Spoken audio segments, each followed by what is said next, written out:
नमस्कार दोस्तों, नमः शिवाय। जीवन ज्योति चैनल में आप सभी का हार्दिक स्वागत करती हूँ। दोस्तों, सोमवती अमावस्या की कथा।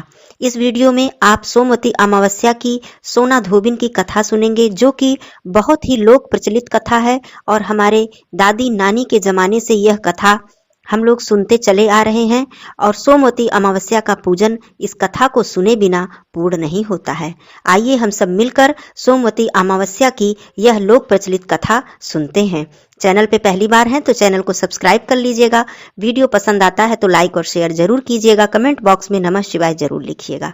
कथा आरंभ करती हूँ। एक गरीब ब्राह्मण परिवार था। उस परिवार में पति पत्नी के अलावा एक पुत्री भी थी। वह पुत्री धीरे धीरे बड़ी होने लगी। उस पुत्री में समय और बढ़ती उम्र के साथ सभी स्त्रियोचित गुणों का विकास हो रहा था। वह लड़की बहुत ही सुंदर, संस्कारवान एवं गुणवान थी, किंतु गरीब होने के कारण उसका विवाह नहीं हो पा रहा था। एक दिन उस ब्राह्मण के घर में एक साधु महाराज पधारे।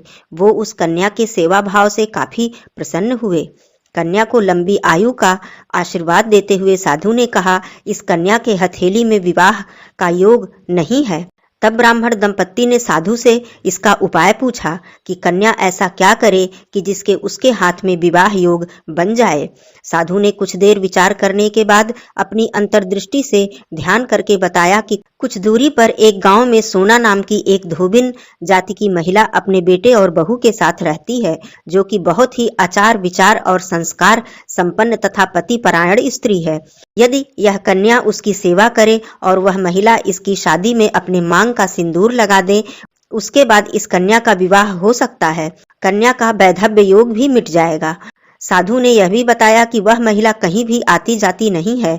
यह बात सुनकर ब्राह्मणी ने अपनी बेटी से धोबिन की सेवा करने की बात कही। अगले दिन से कन्या प्रातःकाल उठकर सोना धोबिन के घर जाकर साफ सफाई और अन्य सारे कार्य करके अपने घर वापस आ जाती थी।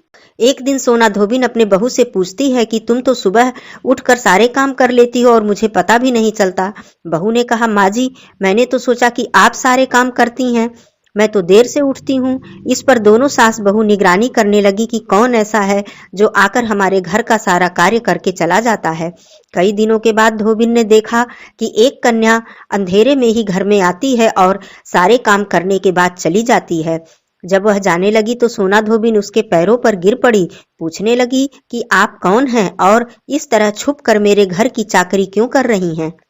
तब कन्या ने साधु द्वारा कही हुई सारी बात बताई। सोना धोबिन पति परायण स्त्री थी, उसमें तेज था और वह तैयार हो गई।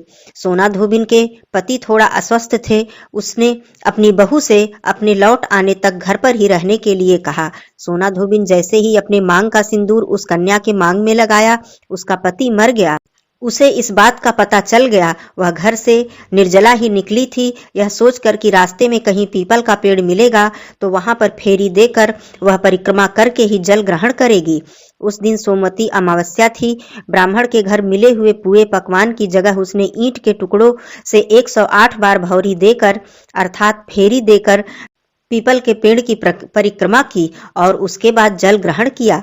ऐसा करते ही उसके पति के निर्जीव शरीर में जान वापस आ गई। धोबिन का पति वापस से जीवित हो उठा। इसलिए सोमवती अमावस्या के दिन से शुरू करके जो व्यक्ति हर अमावस्या के दिन पीपल के वृक्ष की परिक्रमा करता है, उसके सुख और सौभाग्य में वृद्धि होती है। पीपल के पेड़ में सभी देवी देवताओं का वास होता है। अतः जो व्यक्ति हर अमावस्या को न कर सके तो सोमवार को पड़ने वाली सोमवती अमावस्या के दिन 108 वस्तुओं की भौरी अर्थात फेरी देकर सोना धोबिन और गौरी गणेश का पूजन करना चाहिए। इससे अखंड सौभाग्य की प्राप्ति होती है।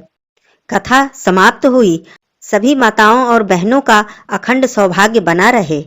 फिर मिलती हूँ अगले वीडियो में। तब तक के लिए धन्यवाद। नमः शिवाय।